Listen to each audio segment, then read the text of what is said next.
بسم اللہ الرحمن الرحیم۔ تنہائی میں انٹرنیٹ کا غلط استعمال کرنے والوں کے نام، رونگٹے کھڑے کر دینے والی حدیث۔ ثوبان رضی اللہ عنہ سے روایت ہے کہ رسول اللہ صلی اللہ علیہ وآلہ وسلم نے ارشاد فرمایا، میں اپنی امت میں سے یقینی طور پر ایسے لوگوں کو جانتا ہوں جو قیامت والے دن اس حال میں آئیں گے کہ ان کے ساتھ تہامہ پہاڑ کے برابر نیکیاں ہوں گی، تو اللہ عز و جل ان نیکیوں کو ہوا میں منتشر ہو جانے والا غبار بنا کر غارت کر دے گا۔ تو ثوبان رضی اللہ عنہ نے عرض کیا،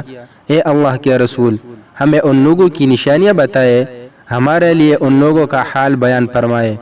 تاکہ ایسا نہ ہو کہ ہم انہیں جان نہ سکے اور ان کے ساتھ ہو جائے۔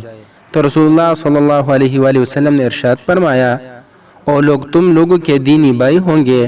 اور تم لوگوں کی جلد ظاہری پہچان اسلام میں سے ہوں گے اور رات کی عبادات میں سے اسی طرح حصہ لیں گے جس طرح تم لوگ لیتے ہو، یعنی تم لوگوں کی ہی طرح قیام اللیل کیا کرے گے،